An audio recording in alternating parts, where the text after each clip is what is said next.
Welcome, everyone. We're go ahead and get started. We had a little bit of a late start because the other group went just a little bit over. I'm really excited to moderate this particular panel on long distance cycling routes. It's a particular personal passion of mine, and to dive into the economic impacts, the best practices, and the marketing strategies.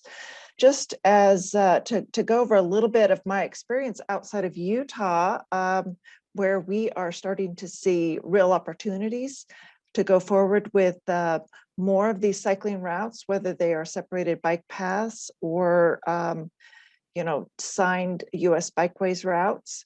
I come from Spokane, Washington, and we have the Centennial Trail up there. I noted that's part of the study, and it's marked as 40 miles, but it doesn't add the Idaho portion that adds an extra 23 miles that takes you all the way to Lake Coeur d'Alene. So it's 63 miles in length. You just divide it at the Idaho-Washington border. It's a wonderful trail, and used it a lot in training for triathlons or just for fun. So I'm going to go ahead and get started and introduce our two presenters. Elizabeth Depew is pursuing her MS degree in Recreation Resource Management at Utah State University. And if you want to shift to the next screen, Jordan, can show your photos on that. At Utah State University, and after completing her business and environmental science degree at the University of Dallas, she worked for 3 years with the U.S. Forest Service in Colorado and Pennsylvania. She's currently researching the impacts of various factors on income and income inequality in Western Gateway communities, and she is working as a graduate assistant for USU outdoor programs. Dr. Jordan Smith is the director of the Institute of Outdoor Recreation and Tourism at Utah State University, and his work has used geospatial data and technologies to develop a better understanding of how to manage outdoor recreation resources across the American West. And his goal is to provide land managers, elected officials, private industry, and the general public with a scientifically grounded understanding of how to best manage outdoor recreation resources. And I have been acquainted with Jordan and had the opportunity to work together with him in many partnerships. And we have another great project ahead of us for the next few years. So excited to hear what they have to say about these long distance cycling routes. Thanks so much, Tara. And thanks everyone for showing up today. We're glad to get this started, even though we're a few minutes late. Lizzie is on as well, and we're going to split up the presentation, and she'll kind of take the first part of it where we're talking specifically about the economic benefits of long distance cycling routes, active transportation that really spans geographic ranges that are beyond most of our planning boundaries, but will be something for interest to you if you're considering getting into the world of long distance cycling routes and integrating them into your marketing or your planning offerings for your local community or the communities that you work with. So I'm going to tell you quickly a little bit about the Institute of Outdoor Recreation and Tourism, as Tara mentioned. That's where both Lizzie and I are. We were set up back in 1998 by the Utah State Legislature, and we are a formal extension program here at Utah State. And our mission really is to provide data for the legislature and state agencies in their decision-making processes on issues related to outdoor recreation and tourism, and really to assist community officials as they attempt to balance the economic, social, and environmental trade-offs of outdoor recreation and tourism development. So we do that through a variety of different programs and research projects. Lizzie is working on some of our work in Gateway Community Development, which is part of our Gateway and Natural Amenity Region Initiative. And we also have other programs in dark sky conservation and visitor use management. So we do have quite a broad range of scope of projects that we work on. if there's any way that we could be of assistance to you in the communities that you work with, feel free to reach out. I've put our link to the program website in the chat there, so take a look when you do get a chance. The focus of today's presentation will really be on the economic benefits of long distance cycling routes, which really falls within this world of recreation economics. We do have a pretty big staff up here at Utah State, so kind of span all those interest groups. We do have somebody to help you out with some project or a problem that you're dealing with, so feel free to reach out. We wanted to kind of start a little bit more interactive discussion for today, so we want you to post a response in chat to kind of give us an idea of where you're at in thinking about planning or maintaining a long distance cycling route. So if you could think about this question for a second and then put a response into the chat and share it with everyone, it'll help us get a better idea of where you're at with thinking about long distance cycling, planning for it, or maintaining a route if you already have one in your community. So take a second to think about this question of where is your community at in thinking about planning for or maintaining a long distance cycling route. And then go ahead and put that response in the chat and share it with everyone.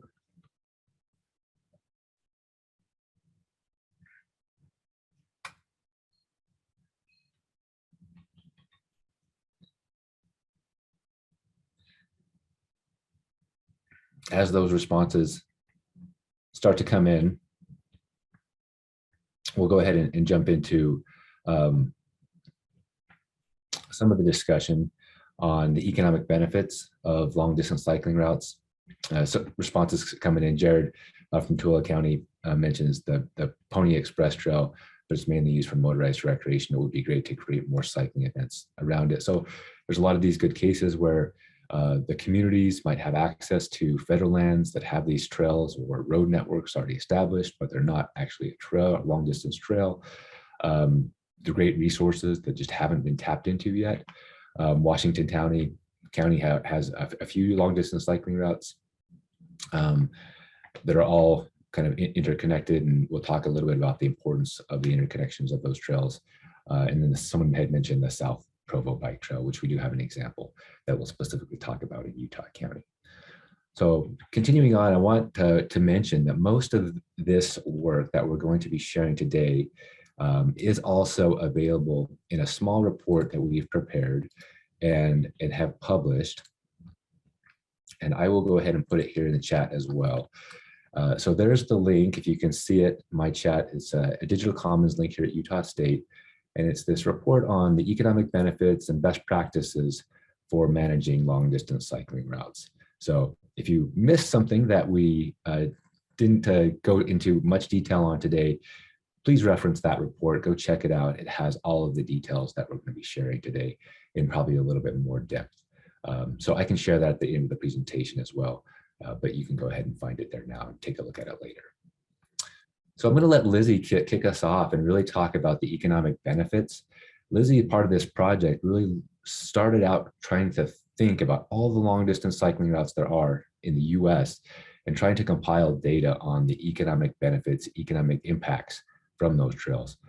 What type of economic case do we have to make when we're trying to apply for grant funding, or we're trying to increase municipal investments in long distance cycling routes or local cycling routes? What does the data actually say when it comes to how many jobs are created? What are the benefits? What types of industries are supported? And Lizzie did this. She took a big cross-sectional look at all long distance cycling routes in the US and compiled some data on what those benefits actually are. So I'm going to turn it over to Lizzie, and she'll walk through some of those statistics and walk through some specific examples. So Lizzie. All right, thank you. Okay, so this right here is a simplified version of the table from the bike report. And I'll be going into a little more into detail on some of these studies. And you'll see here, we're talking about economic impact. That was specified as either being direct plus indirect plus induced effect, or the economic impact reports didn't note it. And so basically you can see here, and we'll get into it more throughout the presentation, but if you are trying to advocate to pass bond measures or try to get grants for implementing cycling routes like this, the economic data is here to back you up. All right, so we can move on to the first example. So first example, the Great Allegheny Passage. It runs from Pittsburgh to DC, 150 miles and $40 million of estimated economic impact and 270 jobs created. And you'll notice this is one of the higher economic impacts, and potentially one of the reasons could be because, or one of the factors could be because of this really user-friendly website that the Great Allegheny Passage has. So if you go to the next slide, you can see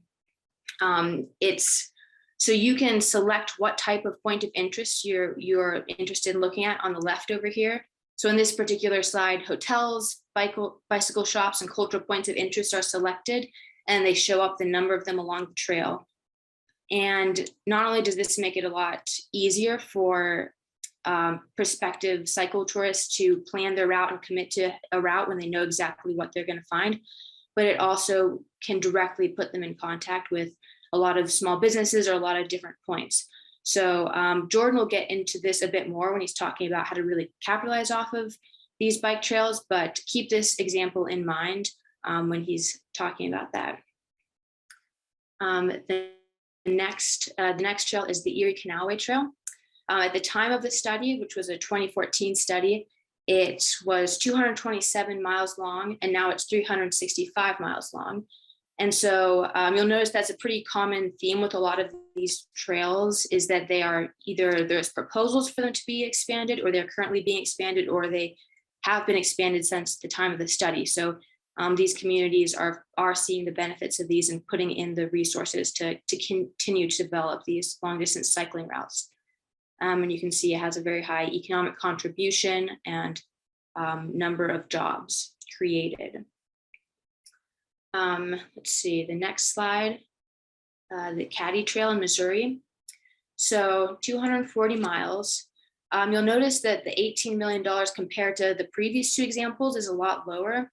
But one thing to note is that this bike trail does go through a lot of communities with a very high poverty rate. So in 2016, their poverty rate was about above 26%. Versus the 15%, which was the average in the state, and then even the 19%, which was the average in other rural areas. So the significance of this economic impact can be, it can be a lot more impactful because it brings cyclists directly into these town centers and establishments to bring in some revenue. And the governor of Missouri has really noted the benefits of these, of bringing in cyclists, and is strongly advocating to put in another 144 miles of trail to create kind of a loop and really bring in more business and more jobs, and has already allocated the majority of the funds into that. Next slide. So moving over to Washington, the Spokane River Centennial Trail. It's 40 miles long and $1.7 million in economic impact. One interesting thing about this trail, if you look on the Friends of the Spokane website, is they mention that every year there's 40 different groups that come here with over 20,000 participants. So this can just be one more draw of these bike trails is, fundraisers, races, which can bring in more revenue and community interest. And a lot of these cycling, or a lot of these long distance cycle routes have some sort of an association that's supporting them, whether it's doing some trail maintenance, whether it's trying to create events around them, fundraising, or trying to expand them. And another example of a trail that has a pretty strong group behind it is the next example, the Mon River Trail. So this is in West Virginia, 48 miles, and the economic impact analysis has said about $6 million of economic impact. If you go to the next slide, you'll see this in a bigger context. So the Mon River Trail right now is, you can see it in the middle about by Morgantown, and the Industrial Heartlands Trails Coalition is really working to create a Pittsburgh to Parkersburg 1,500-mile trail network. And this will be another point that Jordan will get into, is the benefits of these really connecting trails together. But that's a big push and a big goal, to have this trail linked up. And you can see where these red crosshatches are. These are the areas that there are no trail, but there's proposed trail. And if you go to the next slide, so this coalition has spent 2 years putting together proposed or forecasted the impacts of this very long trail network. So our report that we put together looked back at observed effects, mainly focusing on jobs and economic impact. And this study is a forecasting one for this area, and it's looking at other factors as well. So not just the $1 billion total economic impact yearly, but it's also forecasting CO2 emissions prevented, residents served every year, jobs, and then the 517 million in public health savings every year. Go to the next slide. Columbia River Gorge trails. So currently these aren't all connected. And according to a survey, 2/3 of residents, or 2/3 of cyclists, said that they would increase their usage if they were all connected. But even without the being connected, there was a $21 million economic impact from the trails and 270 jobs created. And there are some forecasts and predictions about the increase with the connection of these trails to create, instead of several longer, one very long trail. You can go to the next slide. Whitefish Trail in Montana. At the time of this economic impact study, which found $1.9 million economic impact and 68 jobs created, it was 42 miles. Currently it's 47 miles. And the push is to make it 55 plus miles. So if you go to the next slide, you can see the goal is to have it go all the way around the lake, starting and ending in Whitefish, to create more of a destination cycling area, and then also just to increase the length. Next example is a little closer to home in Utah, the Murdoch Canal Trail. So even though this is a lot shorter of a trail than some of the other ones, it's only 17 miles. It's still been estimated to bring in $3.6 million and create 234 jobs. And this is a good example of the using previous infrastructure to create a bike trail. So this used to be a maintenance road, and it was at one time not open to the public, but a lot of members of the public, according to different news stories, would be using it. And so there was a lot of public support for it. There were some worries about litter or increased traffic, but for the majority, the public really supported turning this into a public use trail. If you go to the next slide, you can see a picture of it. So really what they just had to do was help manage some of the water issues. Go to the next slide. So this is the last case study or example that I'm pulling out before I get into some of the just the summary of findings. But the Virginia Creeper Trail, 35 miles, $1.6 million of economic impact and 27 jobs. If you go to the next slide, you can see a map of where this is.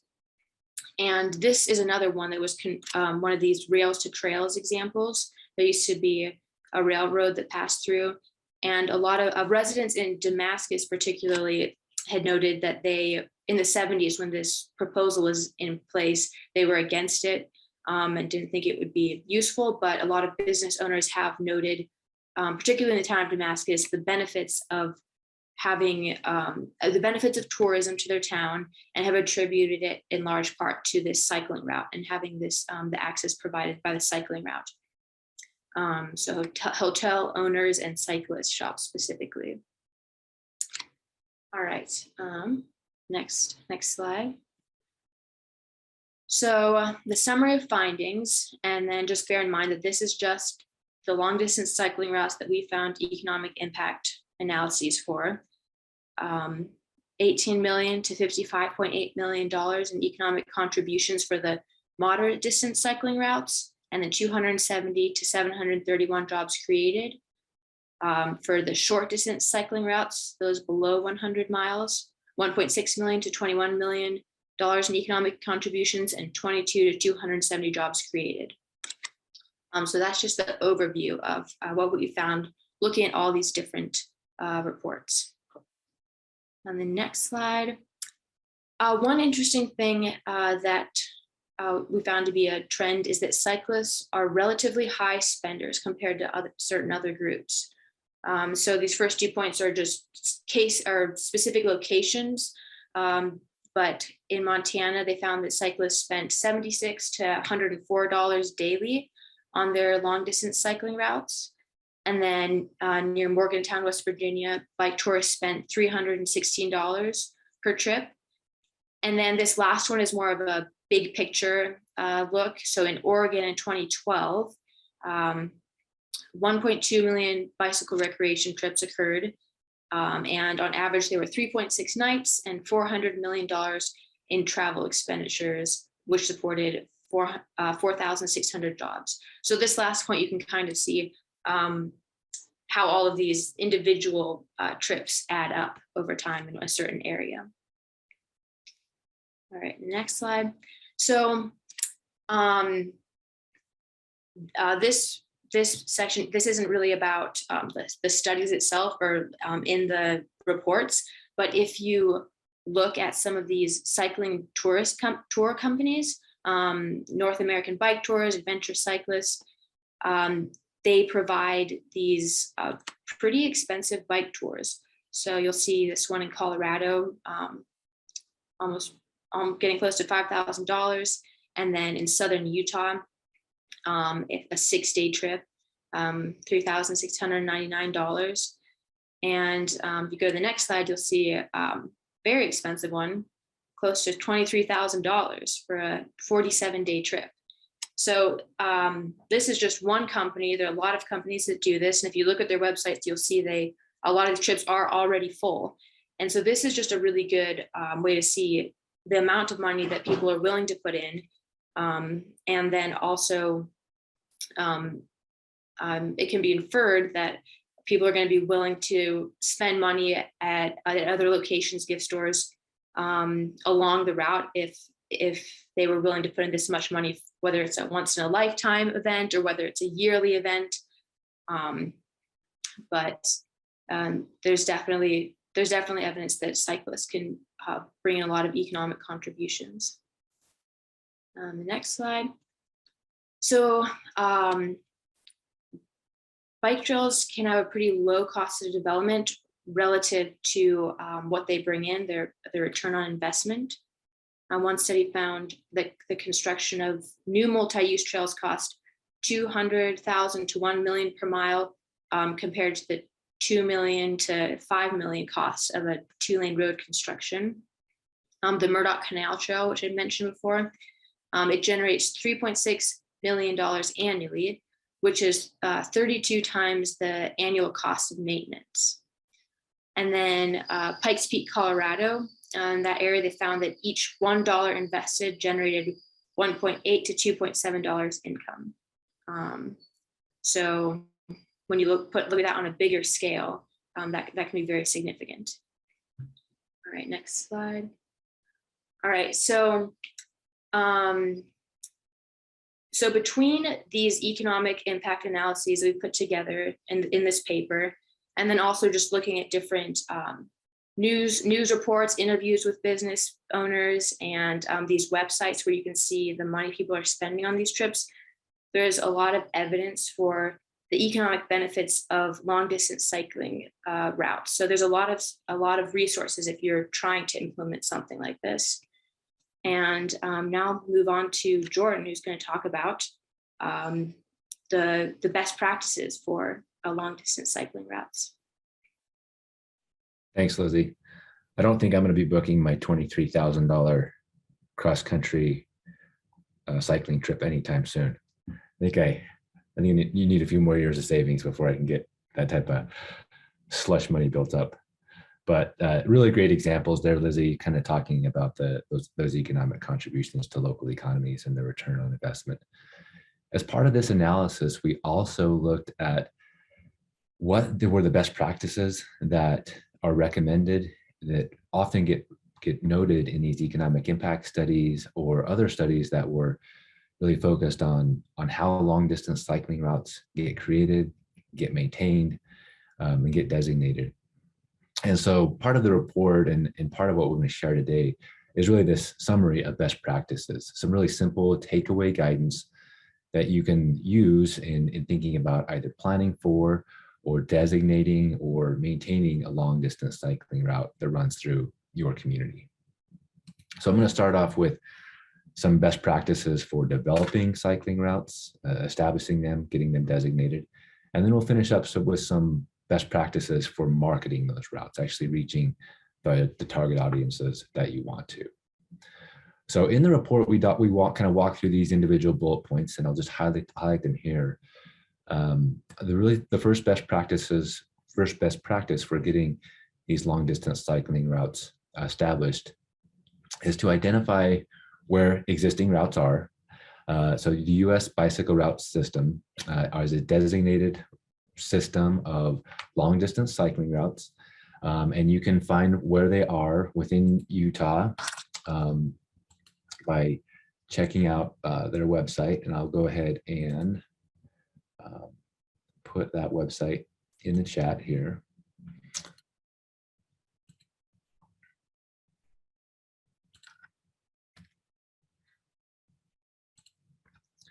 Many times, as one of the attendees mentioned earlier, they might be close to existing resources and not really know how to tap into them economically. We're particularly talking about long distance road cycling routes, but I'm also going to talk about some examples for long distance or multi-day mountain biking routes as well. So you kind of see that most of our report was really focused on road cycling, but a lot of the same principles apply to multi-day mountain biking routes as well, or bike packing. So the first really best practice is find out where these bicycle routes are near you. AdventureCycling.org is a nonprofit organization that really advocates for the establishment and development and maintenance of these long distance cycling routes. I'll put their website up here that you can check out. The link that I put there in the chat also has the direct link to the continental map, the national map for long distance cycling routes that are designated. You can check out where they are. Here's a simple screenshot of where the ones are in Utah.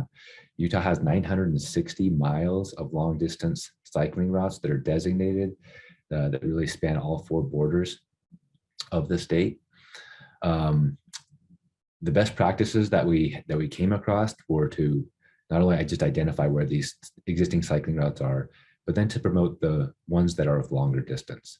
As Lizzie mentioned, these long distance cyclists tend to be higher spenders, but all that spending really comes when they're stopped overnight for multi-day trips. And we'll highlight some of these examples here. So if you are close to a cycling route, or you have cycling routes within your community or within your county, try to find ways to extend shorter routes, anything that's up to 50 to 100 miles, extend that with longer distance cycling routes. So the people that you are attracting to that cycling route are really motivated to do the entire loop or do the entire point-to-point route. And as a consequence, they have to stay overnight, and they are bringing in all those economic benefits that Lizzie talked about. So here's an example from Utah. We have the U.S. State Bike Route 70, which runs all the way from Iron County here in Cedar City, all the way up through Cedar Breaks, and then eventually kind of goes over through San Juan County and exits out the east side of the state.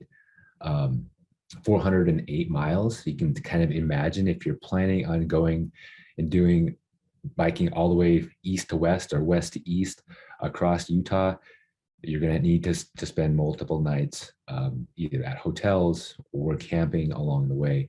The more nights that you're spending, the more distance that you're actually able to encourage these long distance cycling routes to be established across, the greater the economic impact. So you can kind of compare that just kind of from a practical example relative to US State Bike Route 677, which runs right along the west side of Utah Lake. And it's only 40 miles long. Kind of there, your dominant use on those types of trails are people who live in this case, like Eagle Mountain or in Orem or Provo, and are coming around and biking it as a day trip. And consequently, it's not really an economic benefit because those trips are kind of incidental. They're not stopping for food. They're not stopping to stay overnight. They're most likely traveling from their home. So kind of just some examples there of why it's better to promote longer distance route or extend existing routes that might be short. Second best practice was add new and improve existing amenities, signage. So all of these US long distance, US bicycle routes that are designated are managed or managed to be signed by the Federal Highway Administration. Just a quick note on how these long distance cycling routes do get designated. They are nominated by the active transportation planning system within the local Department of Transportation. So that's the UDOT active transportation planning group within Utah. If you're interested in learning more about the way that these long distance cycling routes get designated, I've went ahead and put some resources there in the chat that you can check out for getting them designated. If you say, well, we're in a county that has this really great, big, wide right of way. It could be a long distance cycling route, but I'm not sure how to get it designated. Again, the Adventure Cycling nonprofit group has some really great resources on their website for how you can start to work with your active transportation planner in the state Department of Transportation to get them nominated. And in 2021, Utah had a banner year with getting routes designated and really expanded that existing network up to that 960 miles. Put in signage, even if your route that you might be interested in advocating for or marketing is not on the US bicycle route system. There are ways that you can plug into and make it signed so that long distance cyclists are able to use it. So it might not be official signage like this, but it still can be signed. And then make sure that you are connecting those cycling routes to existing public facilities, water and restrooms. These are really essential and might already be available. So it's not that you might have to go out and develop water infrastructure or camping facilities. Those might already be available on BLM lands or on Forest Service lands. You just have to find out how to get the bicycle route to them to connect it in a logical way so people can actually do those multi-day trips. Public facilities on federal lands are very important. The third best practice that we've identified is to monitor routes through trail counters and surveys. And this is just kind of basic outdoor recreation tourism management. If you want to have some data on how well your trail systems are getting used, or whether or not there's an area where maintenance needs to be targeted, or where you might want to see, where you might see gaps. And there's a lot of people biking up around the north portion of your trail system and the south portion of your trail system, but for some reason they're not biking around the center portion. There might be some areas there that you can identify through some data and actually have some evidence to support where infrastructure development needs to happen or where maintenance needs to happen to ensure people are able to connect longer distances. I mentioned that connecting with federal lands is essential. This was a really central best practice that we identified across all the studies that we looked at, that route planning really requires collaboration and partnerships with not only you as a municipality or a county, but also your federal partners and your state partners, because a lot of times those resources, whether they be restroom facilities, camping sites, those are not provided solely by municipalities. They really require the long distance cycling routes to run through either state lands or most often federal lands. And as a result, you're really dependent upon the recreational infrastructure that is on those federal lands, which in the Western US is really the bread and butter of where a lot of these long distance cycling routes are running through. Got an example here. If you're imagining you're biking, from Idaho to Arizona throughout Utah, you're going to end up having a few nights where you're not able to get to a town to stay, and you're having to camp. So as a result, if you're thinking about planning a long distance cycling route, it really is essential to understand what are the regulations on dispersed camping. Where can long distance cyclists actually camp? Can they get off and have a designated campground where there's water and restrooms available? Or if they can't, where can they camp in a dispersed area that's in accordance with the federal regulations? Ensure routes are contiguous and without gaps. Lizzie kind of mentioned this a little bit, and here's a good example. US Bike Route 70, which I had mentioned, 7079, which runs here from Cedar City up close to Bryan Head and then Duck Creek Village, and runs eventually over to the eastern portion of the state.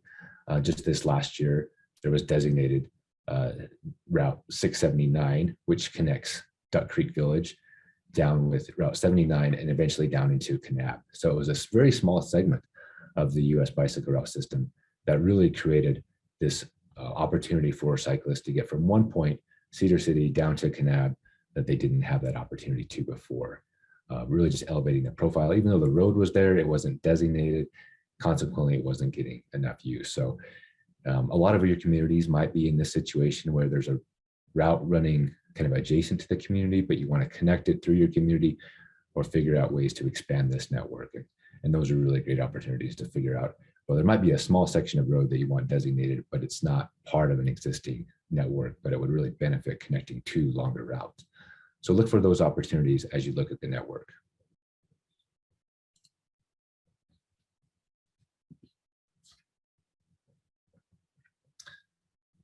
Next best practice was connecting cycling routes to local shops and grocery stores. And this is particularly relevant as these cycling routes come into local municipalities. Make sure that they run through downtown. Don't divert all of your long distance cyclists, around town or into the outskirts, thinking that they're going to be an additional burden on your traffic.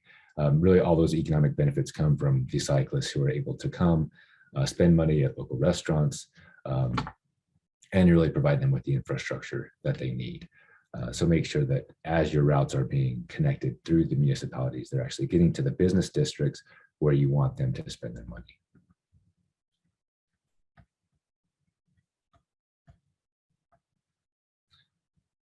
The next best practice we identified is relevant to maybe some municipalities or representatives on the call today.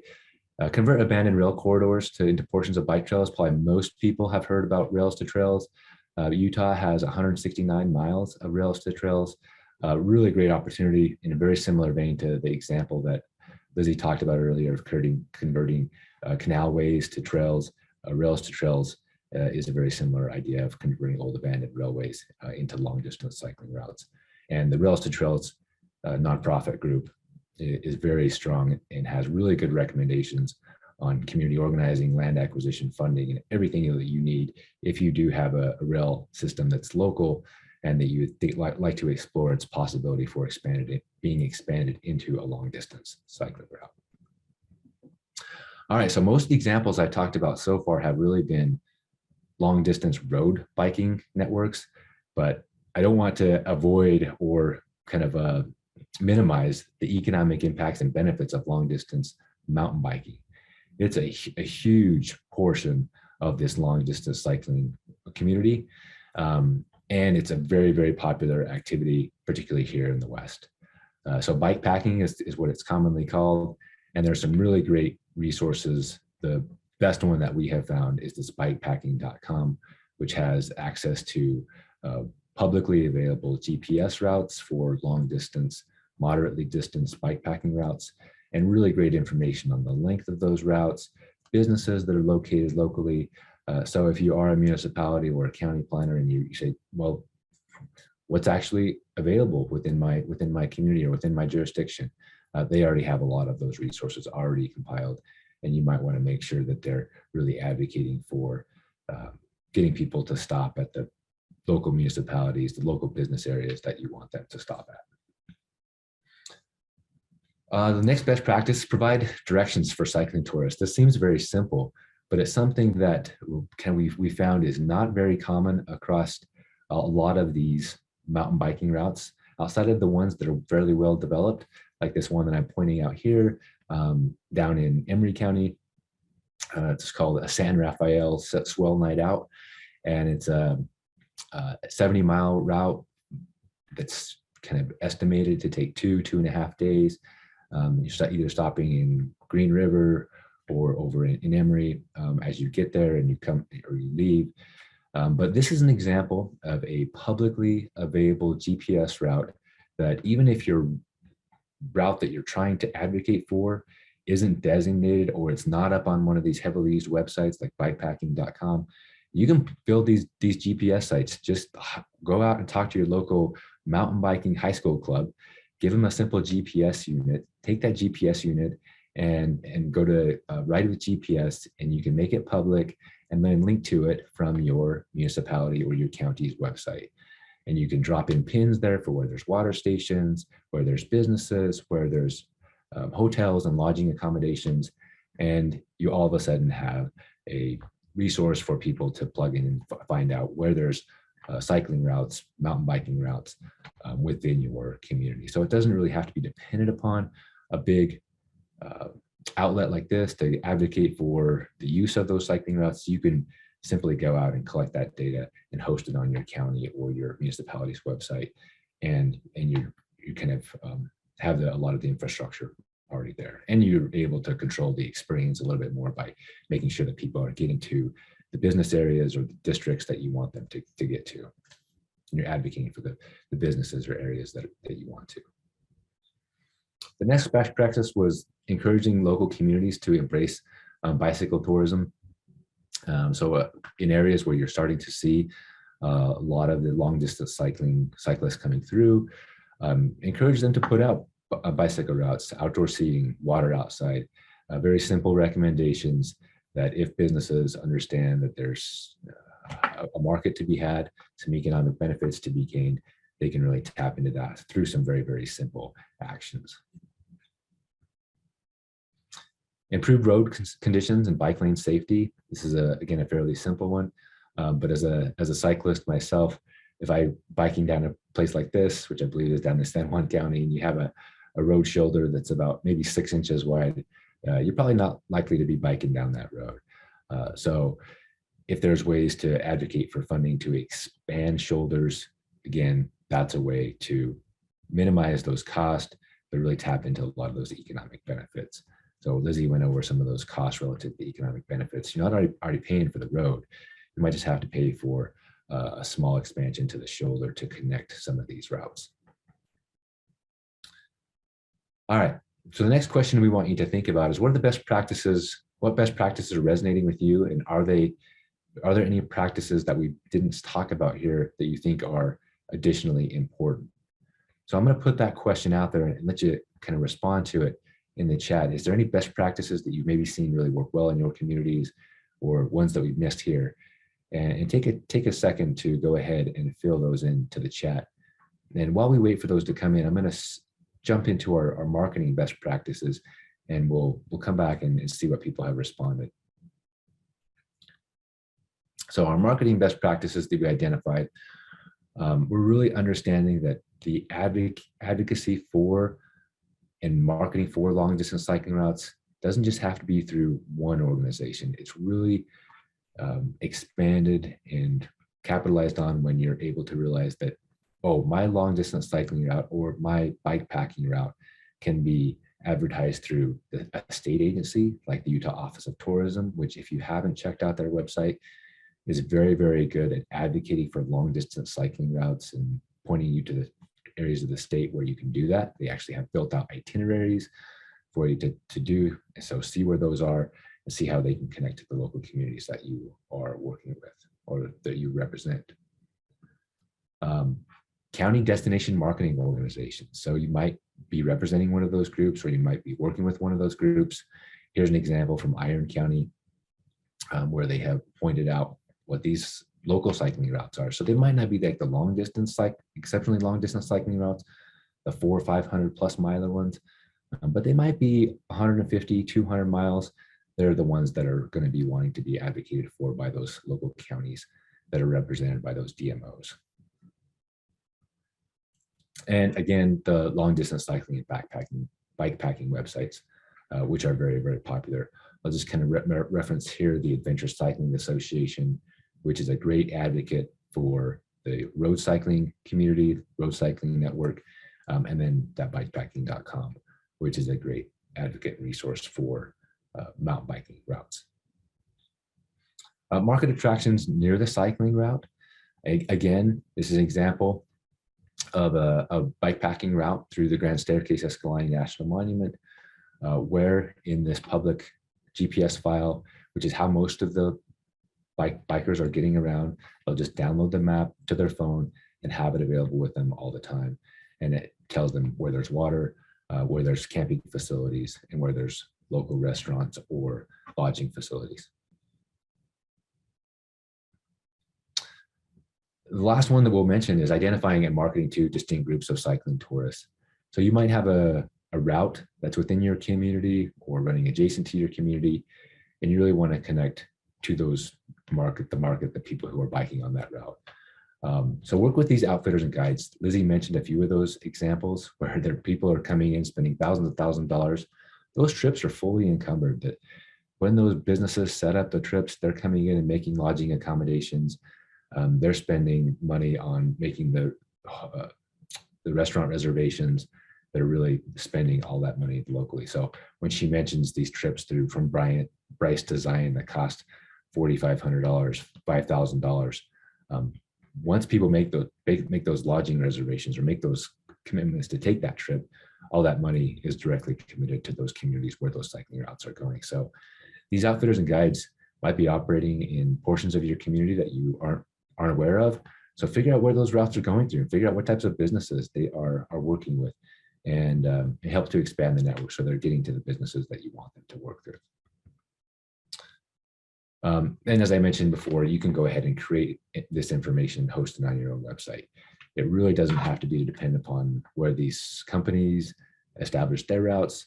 You can actually go and create a lot of this information on your own at a fairly low cost, just to advocate for routes that even might not be designated, but you know that they're good attractions that you want to advocate for and have increased attendance at. All right, so last question we'll just want to leave you with is that, are there any ways that you're already marketing long distance bike routes in your area? We had a good example that Dave just put into the chat. Our locally based cycling website, Cycling Utah, is a great one to take a look at. And one, they split out the road and mountain biking examples there. So thanks, Dave, for putting that in the chat. Well, I know we started a little bit late, and it looks like we have a few minutes for questions. If there's any questions, either for Lizzie or for myself, feel free to go ahead and put them in the chat now, or take yourself off of mute and go ahead and ask them. And I'll just go get that link and to the report and put it in the chat one more time. So if you're interested in any of the things that we talked about today, like I said, they're talked about in more detail in that report, and you can go ahead and reference it there. It has a lot of that good economic justifications for long distance cycling route if you're looking for that as a resource in your grant writing or in your developments locally.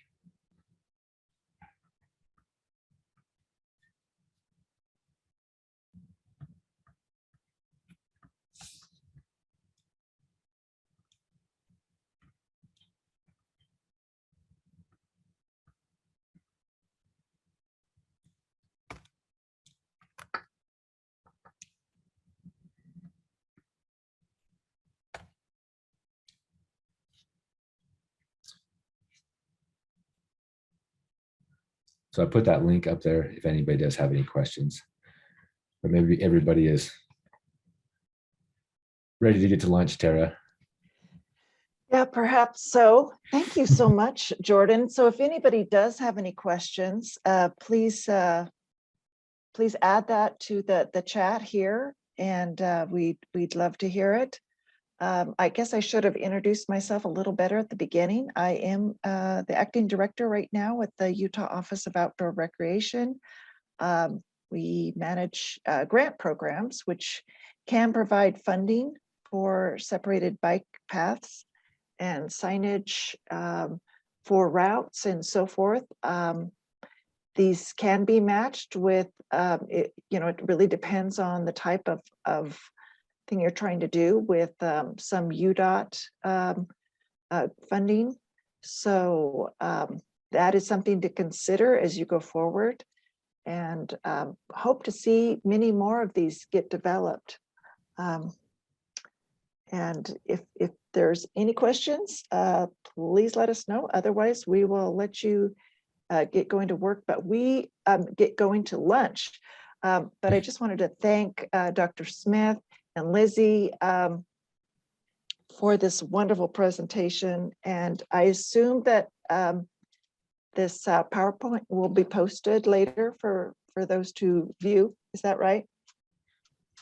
Yeah, we'll definitely make it available to the Move Utah group, and I hope they're going to share it with everybody. Great. Well, have a great rest of your day, everyone, and enjoy your lunch break. Thank you.